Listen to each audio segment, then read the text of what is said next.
अस्सलामुअलैकुम। कहानी को आखिर तक पूरा सुनिएगा और अगर आप चैनल पर नए हैं तो सब्सक्राइब ज़रूर कीजिएगा।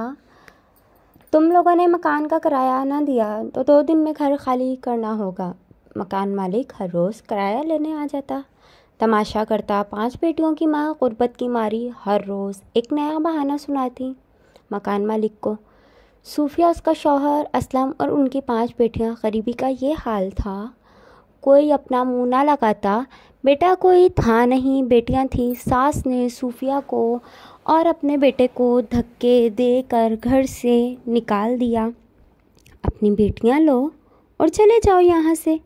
असलम अपनी बेटियों को बहुत ज़्यादा चाहता था और वो अल्लाह का शुक्र अदा करता था कि अल्लाह ने उसे बेटियां अता की हैं। सूफिया की लाडली सी शहजादियाँ माँ की जान थी। असलम ने बेटियों को लिया चल दिया।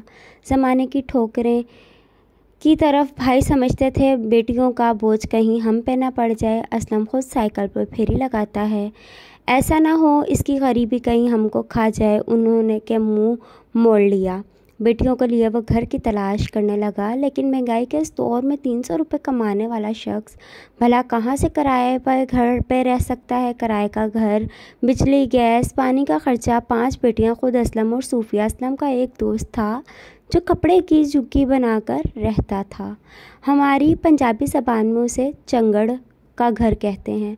यूँ असलम का एक दोस्त था, उसने कहा छोड़ किराए का घर, हमारे साथ आ जा, 2000 का कपड़ा मिलेगा, एक झुग्गी बना ले, वहाँ गुजारा कर। असलम जानता था उसके वसाइल इतने ही हैं कि वो मुश्किल से रोटी पूरी कर सकेगा। असलम ने बेटियों को लिया चला गया एक दूर दराज इलाके में। यहाँ उसने एक कपड़े का खैमा बनाया और बसेरा किया। उसकी गरीबी और बेटियों की वजह से सब मुंह मोड़ गए थे। सूफिया अपनी बेटियों को लिए उस कपड़े के मकान में बैठी थी। बड़ी बेटी जो अभी 10 साल की थी, उसने सवाल किया, मामा क्या अब हम यूं ही सारी ज़िंदगी ऐसे ही घर में रहेंगे? हम चाचू और दादी लोगों की तरह बड़े घर में नहीं रहेंगे क्या माँ? माँ ने बेटी के सर पे हाथ रखा। मेरी बच्चियों, तुम स्कूल जाओगी ना, दिल लगाकर पढ़ोगी, और जब तुम बड़ी होकर डॉक्टर और वकील बन जाओगी ना, तो हम भी बड़े घर में रहेंगे। सूफिया बेटियों को समझाती रहती थी।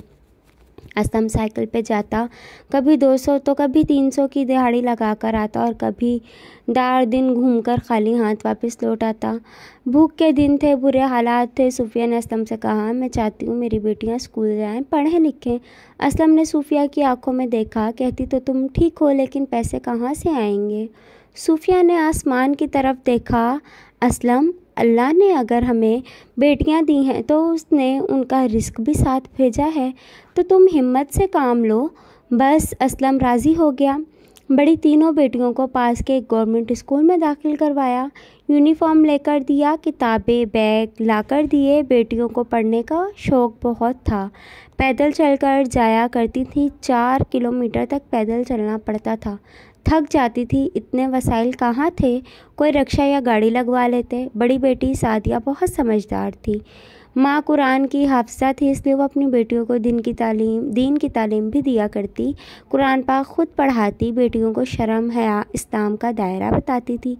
बेटियाँ स्कूल जाएं, पढ़ा, कोई ट्यूशन नहीं, कोई एक्स्ट्रा क्लासेस नहीं थी।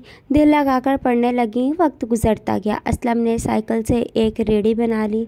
घर में एक भैंस रख ली। सूफिया भैंस को चारा डालती, उसका दूध निकालती, दूध बेचती।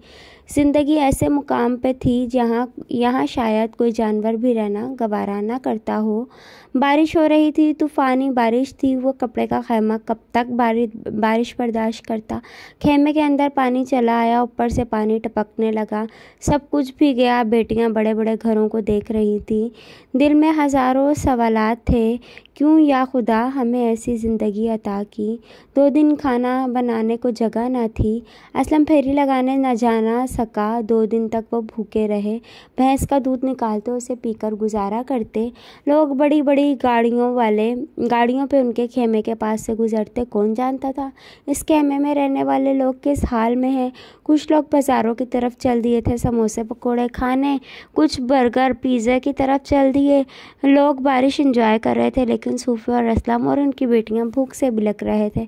आसमान की तरफ देखते हुए बोले, या अल्लाह हम पर रहम कर, बेसहारा लोगों का भरम रख ले, हम पे हमारी ताकत से ज़्यादा बोझ ना डाल। बारिश थम गई, सब कुछ भीग चुका था। तीसरे सूरज की किरणें निकली थी। सूफिया ने भीगते हुए कपड़े, बाकी चीज़ें धूप में निकाल कर रखी थीं।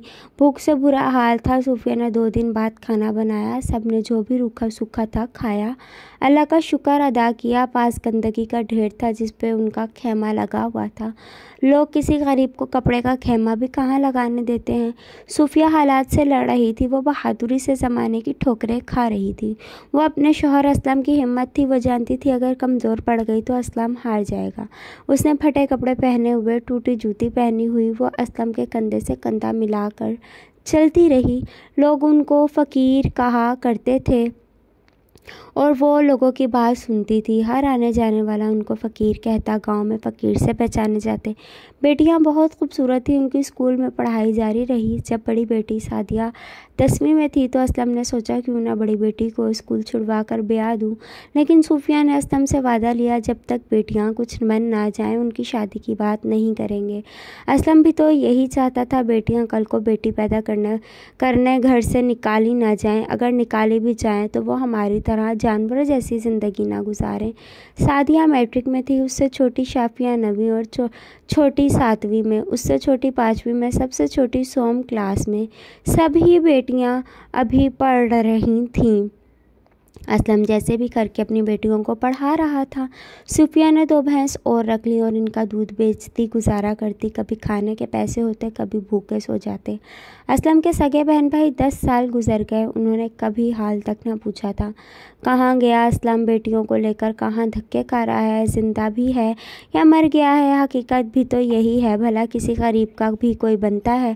असलम को गाँव वालों ने कहा, तुम गाँव की नालियाँ साफ़ कर दिया करो, हम तुमको महीने का 10,000 दे दिया करेंगे। हाय फारस, बाप की मोहब्बत पे कुर्बान जाए। असलम बहुत खुश हुआ। उसने कहा, ठीक, मैं पूरे गांव की नालियां साफ़ किया करूंगा, आप मुझे 10,000 रुपये दे दिया करना।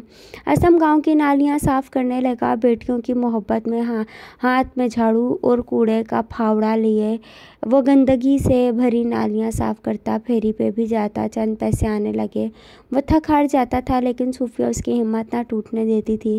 गांव वालों ने उनको एक घर दिया, यहाँ वो मुफ्त रह सकते थे। असलम कपड़े के घर से निकला, एक पक्के घर में चला गया। बेटियां जवान हो रही थीं। ज़माने की गंदी निगाहें भी थीं। अब असलम जैसे पूरे गांव का नौकर था। किसी का कोई काम होता असलम को बुलवा लेते। वो असलम से खाक हो गया, मिट्टी में मिल गया। बस चाहता था बेटियां कुछ बन जाएं। यहाँ आज के ज़माने में लड़कियां इश्क मोहब्बत में मुब्तला थीं। यहाँ लड़कियां टिकटॉक पे नाच रही थीं। यहाँ घर से भागकर शादी कर रही थीं। वहाँ असलम की 5 बेटियाँ इस्लाम की सच्ची बेटियाँ बनकर उभर रही थीं। उनकी आंखों में हया थी। गरीब थीं लेकिन नमाज की पाबंद थीं। सब यहीं फजर की नमाज में उठ जाती। सब बहनें फजर की नमाज में उठ जाती, नमाज अदा करती थी। फिर सब बहनें कुरान की तिलावत करती, माँ के साथ नाश्ता तैयार करवाती, फिर स्कूल की तैयारी करती थी। बड़ी बेटी सादिया कॉलेज में जाती थी। गाँव से दूसरी लड़कियाँ भी जाया करती थी। सादिया भी साथ चली जाती। छोटी बेटी भी 10वीं में थी। वो भी अगले साल कॉलेज जाने का ही सोच रही थी। असलम बहुत खुश था। उसकी बेटियां उसका गरूर है। रात को बैठी पढ़ाई कर रही थी। सबसे छोटी बहन उम्मे कुलसूम बड़ी बहन के पास आकर बैठ गई। आप भी टीचर कह रही थी साइंस में एडमिशन लेना, आपको टीचर बुला रही थी स्कूल। सादिया ने कहा, ठीक है, मैं कल कॉलेज से छुट्टी करके तुम्हारे स्कूल और आऊँगी। सादिया स्कूल गई। टीचर्स बहुत खुश थी। बता रही थी, आपकी बहन पढ़ाई में बहुत अच्छी है, हम चाहती हैं ये बायोलॉजी में एडमिशन ले, लेकिन इसको ट्यूशन पढ़ाना होगी। अगर आप घर पर पढ़ाएं तो ठीक, नहीं स्कूल में किसी टीचर से पढ़ सकती है। सादिया खुद घर में ट्यूशन पढ़ाती।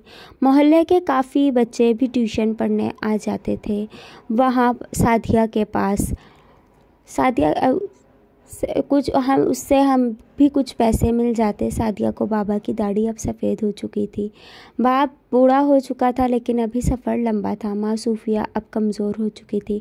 सादिया ने बीएड किया। अल्लाह का करना ऐसा हुआ, सादिया ने गवर्नमेंट टीचर के लिए अप्लाई किया। अल्लाह के करम से सादिया टीचर भर्ती हो गई। माँ बहुत खुश थी। गांव वाले तारीफ़ करने लगे। असलम फ़कीर की बेटी स्कूल में टीचर भर्ती हो गई। माँ अल्लाह को याद करके रोने लगी। अल्लाह ने करम किया। असलम बूढ़ा बाप सादिया को सीने लगाकर रोने लगा, मेरी बच्ची मेरी जान, तुम्हारे नसीब अच्छे करे अल्लाह। सादिया की तनख्वाह 50,000 लगी थी। अल्लाह ने करम किया, छोटी बहन शाफिया पुलिस भर्ती हुई। आई में इसमें अप्लाई किया, वो भी पुलिस में भर्ती हो गई। असलम फ़कीर की दूसरी बेटी पुलिस में चली गई, उसकी तनख्वाह 30,000 थी। असलम फ़कीर को गांव वाले शाबाश देते, बहुत अच्छी बेटियां हैं तुम्हारी। सादिया स्कूल टीचर थी, छोटी शाफिया पुलिस में। माँ बाप बहुत खुश थे। तीसरी छोटी बहन ने सादिया से कहा, आप भी मुझे वकालत का कोर्स करना है, मुझे एडमिशन लेकर दो।